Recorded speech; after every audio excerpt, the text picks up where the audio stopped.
নমস্কার, সনাতন ধর্মকথা চ্যানেলে আপনাদের সবাইকে স্বাগত। আজ বৈশাখ মাসের 18 তারিখ শনিবার, কৃষ্ণপক্ষের প্রতিপদ তিথি। মহাভারতের সভা পর্বের 32তম অধ্যায়ের অন্তিম অংশ। কৃষ্ণের আদেশে যুধিষ্ঠিরের রাজসূয় যজ্ঞের আরম্ভ পর্ব শুরু করব। নারায়ণং নমস্কৃত্য নরং চৈব নরোত্তমং দেবীং সরস্বতীং ব্যাসাং ততো জয়মুদীরয়েৎ। কৃষ্ণ রাজসূয় যজ্ঞের জন্য যুধিষ্ঠিরের অত্যন্ত আগ্রহ দেখে তার ভুরি ভুরি গুণকীর্তন করে বললেন, হে মহারাজ, আপনি মহাক্রতু, রাজসূয় যজ্ঞ অনুষ্ঠানের জন্য উপযুক্ত পাত্র। অতএব অবিলম্বে যজ্ঞে দীক্ষিত হন। আপনি যজ্ঞ সমাপন করলে আমরা সকলেই কৃতকার্য হব। আমি সর্বদাই আপনার হিত সাধনে তৎপর থাকব। এখন আপনার অভিলাষিত যজ্ঞ আরম্ভ করুন এবং আপনি আমাকে যে কাজে নিয়োগ করবেন আমি তৎক্ষণাৎ তা অবশ্যই সম্পন্ন করব। যুধিষ্ঠির বললেন, হে কৃষ্ণ, আমার ইচ্ছা অনুসারে যখন তুমি স্বয়ং উপস্থিত হয়েছ তখন আমার সংকল্প সফল হয়েছে এবং সিদ্ধি লাভ হতে আর কোনো সন্দেহ নেই।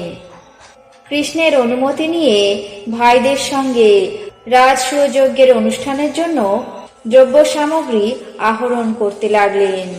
তারপর অমাত্যগণ এবং সহদেবকে আজ্ঞা দিলেন, ব্রাহ্মণেরা যে সমস্ত যজ্ঞের অঙ্গ দ্রব্য আয়োজনের অনুমতি করেছেন সেই সমস্ত উপকরণ সামগ্রী, মঙ্গল দ্রব্য এবং ধৌমুক্ত যজ্ঞ সম্ভার সবই দ্রুত নিয়ে এসো।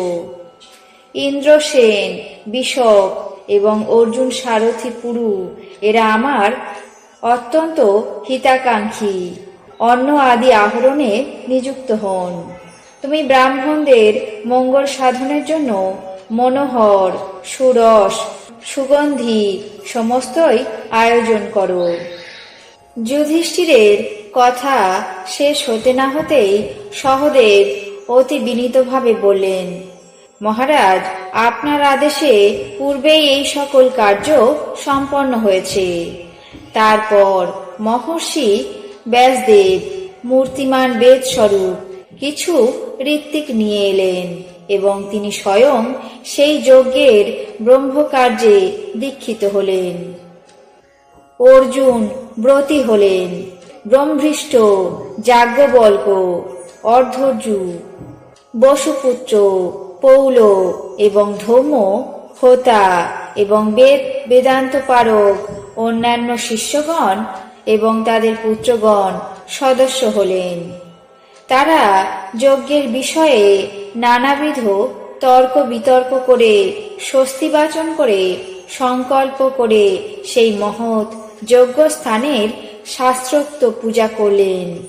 পরে শিল্পকারেরা আজ্ঞা পেয়ে সেখানে দেবগৃহের মতো উত্তম উত্তম গৃহ নির্মাণ করলেন। তারপর রাজা যুধিষ্ঠির সহদেবকে আজ্ঞা করলেন, হে ভ্রাতা, নিমন্ত্রণের জন্য দ্রুতগামী দূত সর্বত্রই পাঠিয়ে দাও। সহদেব রাজবাক্য শুনে চতুর্দিকে দূত পাঠিয়ে দিলেন। তাদেরকে বলে দিলেন, জনপদস্থ সমস্ত ব্রাহ্মণ এবং রাজাদেরকে নিমন্ত্রণ করে এসো এবং বৈশ্য ও সম্মানযোগ্য সৎ বিদ্বান সূর্যদেরকে সঙ্গে নিয়ে এসো। দূতেরা আজ্ঞা পাওয়া মাত্রই ব্রাহ্মণ এবং রাজাদেরকে নিমন্ত্রণ করতে শীঘ্রই বিদায় নিলেন। সেই সকল ব্রাহ্মণেরা যথাসময়ে যুধিষ্ঠিরের রাজসূয় যজ্ঞে উপস্থিত হয়ে দীক্ষিত করলেন। ধর্মাত্মা যুধিষ্ঠির যজ্ঞে দীক্ষিত সহস্র সহস্র ব্রাহ্মণ ভাতৃগণ শহীদবর্গ, জ্ঞাতিকুল, সহচারীগণ এবং নানা দেশ থেকে আগত প্রধান প্রধান ক্ষত্রিয় সব এবং অমাত্যবর্গে পরিবৃত হয়ে মূর্তিমান ধর্মরাজের মতো যজ্ঞস্থলে গমন করলেন। রাজ্যের চতুর্দিক থেকে সর্ববিদ্যাকুশল বেদ বেদান্ত পারক ব্রাহ্মণেরা সেখানে আসতে লাগলেন। শিল্পকারেরা ধর্মরাজের শাসনক্রমে তাদের পৃথক পৃথক বাসস্থান নির্মাণ করলেন। আজ মহাভারতের সভা পর্বের 32তম অধ্যায়ের অন্তিম অংশ, কৃষ্ণের আদেশে যুধিষ্ঠিরের রাজসূয়যজ্ঞ আরম্ভ পর্ব এখানেই শেষ করছি। বাকি অংশ আগামী পর্বে পাঠ করে শোনাব। এখন জেনে নেব আজকের দিনের 12টি রাশির রাশিফল। মেষ, রাজনীতিতে সুনাম। বৃষ, শুভ যোগাযোগ। মিথুন, নানা বাধা। কর্কট, অস্থিরতা বৃদ্ধি। সিংহ, সম্পত্তি বিরোধ। কন্যা, ভয়। তুলা, উচ্চ পদপ্রাপ্তি।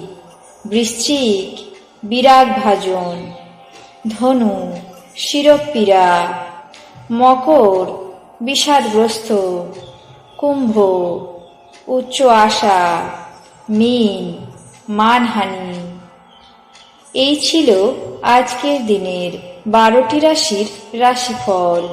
আপনাদের কেমন লাগলো তা অবশ্যই কমেন্ট বক্সে জানাবেন।